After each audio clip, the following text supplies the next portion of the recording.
কোৱা নহয় চাওক আজি কাউৰবা অঞ্চলৰ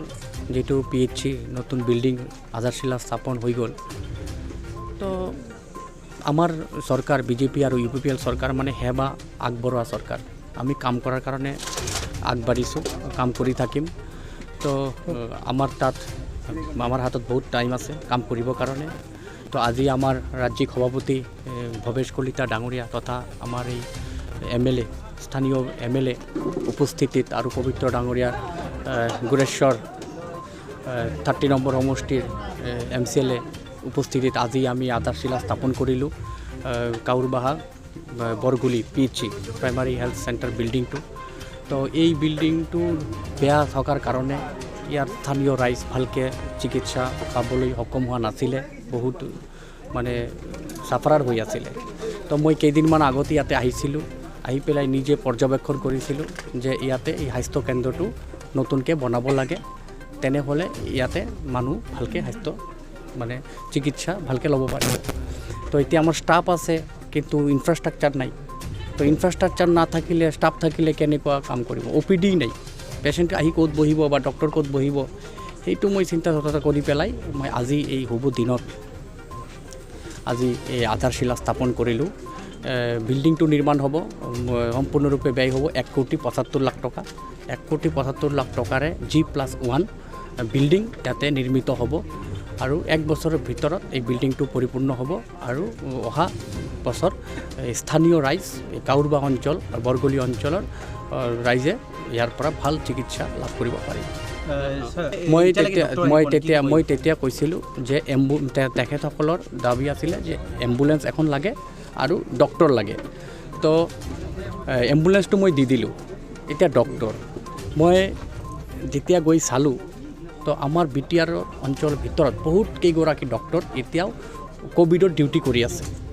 GMC ইয়াতে কোভিডৰ ডিউটি কৰি আছে কোনোবা বাহিৰত কৰি আছে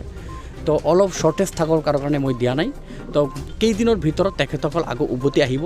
কোভিডটো নিয়ন্ত্ৰণ হোৱাৰ লগে লগে তেতিয়া মই যেটো কমিটমেণ্ট দিছোঁ ডক্টৰৰ যেটো সমস্যা এইটো মই সলভ কৰি দিম কিমান দিন লাগিব এইটো মই যদি আকৌ কিমান দিন কওঁ পিছত আকৌ আপোনালোকে ক'ব এই কেইদিনৰ ভিতৰত কৈছে মই এইটো ক'ব পাৰোঁ যেতিয়া কোভিডটো নিয়ন্ত্ৰণ হৈ যাব পুৰাপুৰি কোভিডৰ মানে পেণ্ডেমিক চিটুৱেশ্যনটো নাথাকিব ডক্টৰসকল যেতিয়া আকৌ উভতি আহিব তেতিয়া মোৰ ডিপাৰ্টমেণ্ট মোৰ দায়িত্ব আছে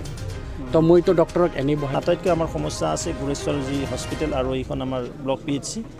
এই দুখন হস্পিটেলে আমি উন্নত কৰিব লাগিব BTC চৰকাৰৰ সহযোগত অসম চৰকাৰৰ সহযোগত আৰু নিশ্চিতভাৱে এই কামো আজি ইয়াত আৰম্ভ হৈছে তাৰ বাবে মই স্থানীয় ৰাইজকো আহ্বান জনাইছোঁ ইয়াত যি কাম কাজ হ'ব তেওঁলোকে তদাৰক কৰিব এই অঞ্চলৰ ৰাইজক সুন্দৰ স্বাস্থ্যৰ পৰিৱেশ দিয়াৰ কাৰণে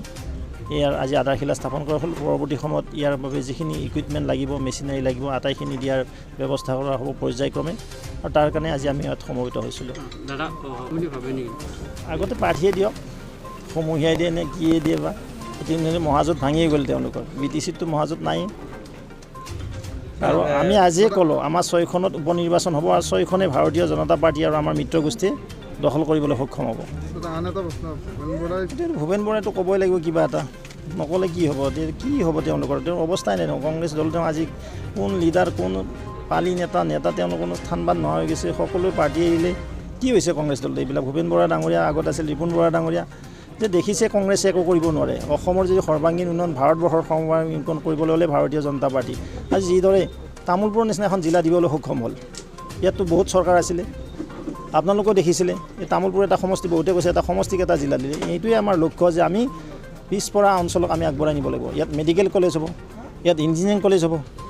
ইয়াত কিবা ভাল কথা লাগে নেকি য'ত তামোলপুৰ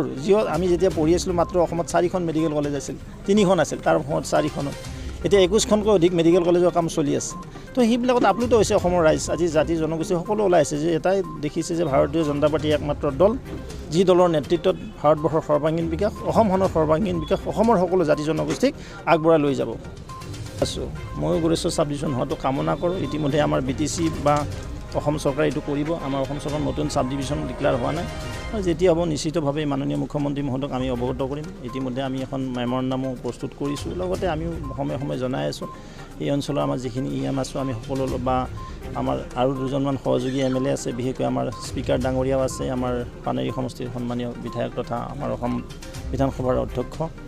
লগতে তামোলপুৰ উপনিৰ্বাচন হওক তাৰ পৰা এজন আমাৰ বন্ধু নিৰ্বাচিতহে হওক মই নিজে আছোঁ এই অঞ্চলৰ আমাৰ সন্মানৰ EM সকল আছে MCLA পবিত্ৰ বড়ো ডাঙৰীয়া ইয়াত আছে আমি সকলোৱে সমন্বিত গৈ মাননীয় মুখ্যমন্ত্ৰী মহোদয়ক এই অঞ্চলৰ যিটো অৱস্থা বা ইয়াৰ যিটো ষ্টেটাছ কি কাৰণে সাব ডিভিজন পাব লাগে তাত কি কম্পোনেণ্ট থাকিব লাগে এই আটাইখিনি কথা আমি নিশ্চিতভাৱে তেখেতৰ ওচৰত ছাবমিট কৰিম আৰু নিশ্চিতভাৱে তেখেতে গোটেই ব্যৱস্থাটো পৰ্যবেক্ষণ কৰি বা এক্সামাইন কৰি চাব যদি এইটো ভাইবল হয় নিশ্চিতভাৱে আমি পাবলৈ আশা থাকিম মই এই ক্ষেত্ৰত ময়ো আছোঁ যে গোৰেশ্বৰ এটা সাব ডিভিজন হ'ব